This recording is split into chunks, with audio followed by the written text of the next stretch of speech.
HCU के 25वें शिखर सम्मेलन में भाग लेते हुए मुझे खुशी हो रही है।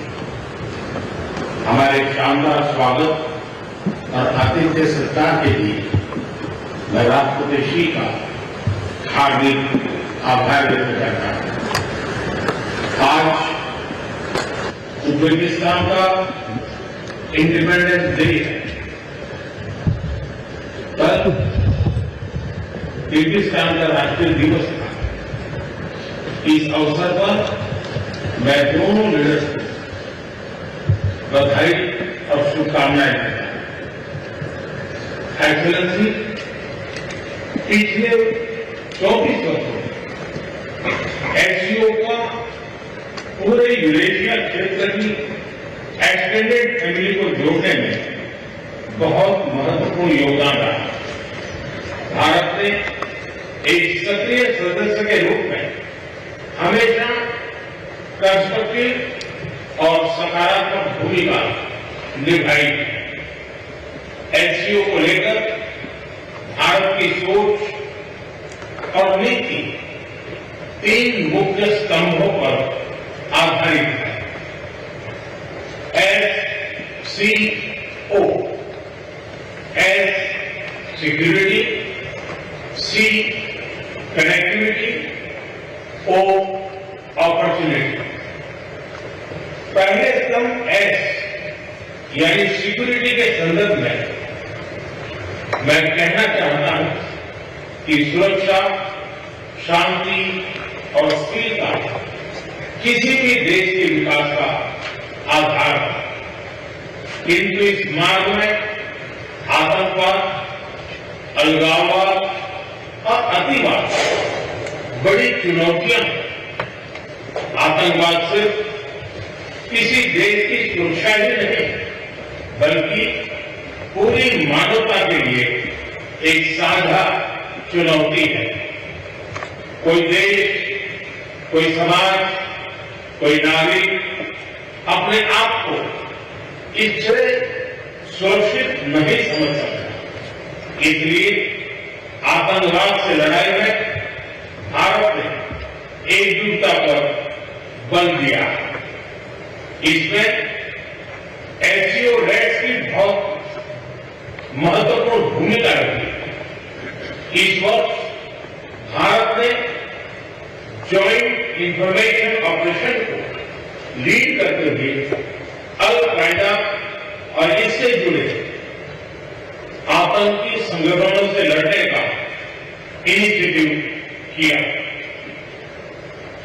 हमने रेडिकलाइजेशन के विरुद्ध समन्वय बढ़ाने और मिलकर कदम उठाने का भी प्रस्ताव रखा। टेरर फाइनेंसिंग के खिलाफ आवाज उठाई। इसमें मेरे समर्थन के लिए मैं आभार व्यक्त करता हूं। एक्सेलेंसी, भारत पिछले 4 दशकों से निर्मम आतंकवाद का दंश झेल रहा है। कितनी ही माताओं ने अपने बच्चे खोए और कितने बच्चे अनाथ हो गए। हाल ही में हमने पहलगाम में टेररिज्म का बहुत ही घिनौना रूप देखा। इस दुख की घड़ी में जो मित्र देश हमारे साथ खड़े रहे, मैं उनका आभार व्यक्त करता हूं। यह हमला केवल भारत की अंतरात्मा पर भी आघात नहीं था, यह मानवता में विश्वास रखने वाले हर देश, हर व्यक्ति को खुली चुनौती थी। ऐसे में प्रश्न उठना स्वाभाविक है, क्या कुछ देशों द्वारा आतंकवाद का खुलेआम समर्थन हमें स्वीकार्य हो सकता है? एक्सेलेंसी, हमें स्पष्ट रूप से और एक स्वर में कहना होगा कि आतंकवाद पर कोई भी डबल स्टैंडर्ड स्वीकार्य नहीं होंगे। हमें मिलकर आतंकवाद का हर रंग में, हर रूप में विरोध करना होगा।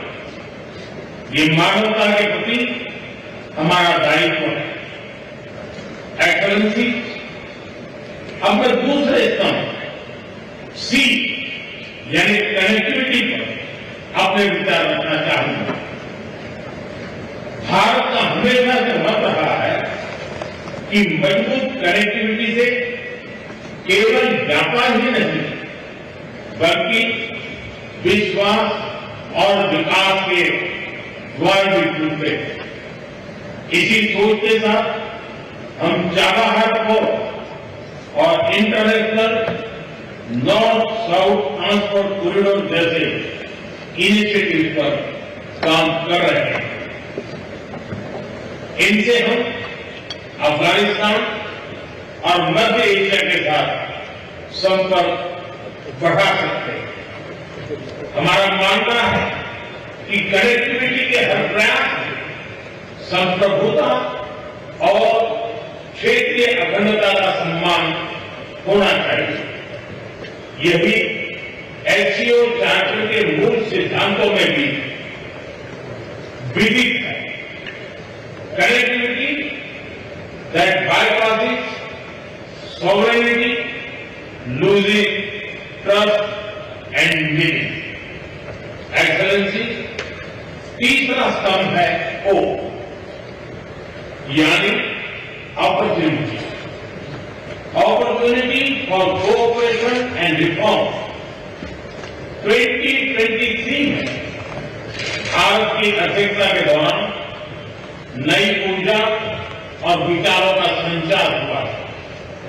स्टार्टअप और innovation, traditional medicine, youth empowerment, digital inclusion और शेयर्ड बुद्धिस्ट हेरिटेज जैसे नए विषयों को अपने सहयोग में जोड़ा।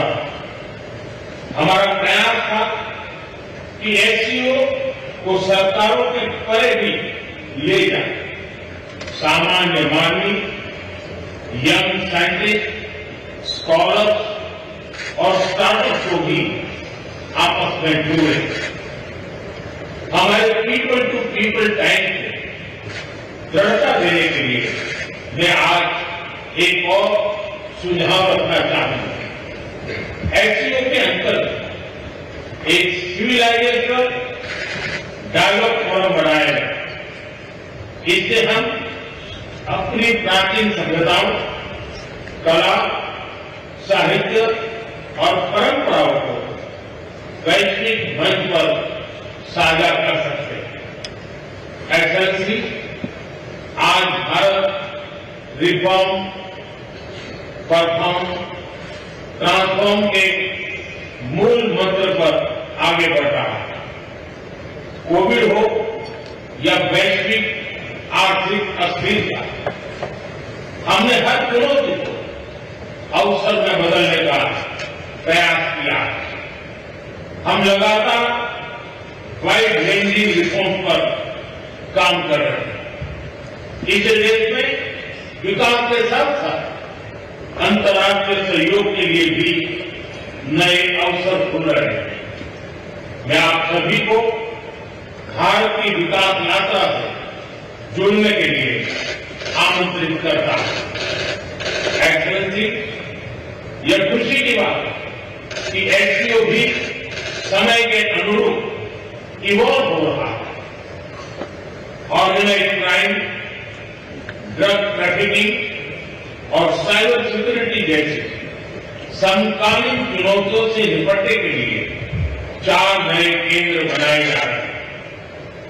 हम इस रिफॉर्म ओरिएंटेड माइंडसेट का स्वागत करते हैं।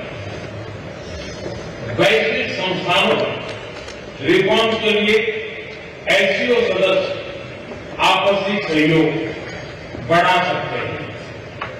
संयुक्त राष्ट्र की 80वीं वर्षगांठ के अवसर पर हम एकमत होकर यूएन रिफॉर्म का आह्वान कर सकते हैं। ग्लोबल साउथ की आकांक्षाओं को आउटडेटेड फ्रेमवर्क में कैद रखना भावी पीढ़ियों के प्रति घोर अन्याय है। नई पीढ़ी के बहुरंगी सपनों को हम पुराने जमाने की ब्लैक एंड व्हाइट स्क्रीन पर नहीं दिखा सकते, स्क्रीन बदलने की होगी। एचसीओ मल्टीलेटरलिज्म और इंक्लूसिव वर्ल्ड ऑर्डर का मार्गदर्शक बन सकता है। मुझे खुशी है कि इस महत्वपूर्ण विषय पर आज एक स्टेटमेंट जारी किया जा रहा है। एक्सेलेंसी, हम सभी पार्टनर्स के साथ समन्वय और सहयोग के साथ आगे बढ़ रहे हैं। मैं एचसीओ के अगले अध्यक्ष किर्गिस्तान के राष्ट्रपति और मेरे मित्र प्रेसिडेंट जपारोव को शुभकामनाएं देता हूं। बहुत बहुत धन्यवाद।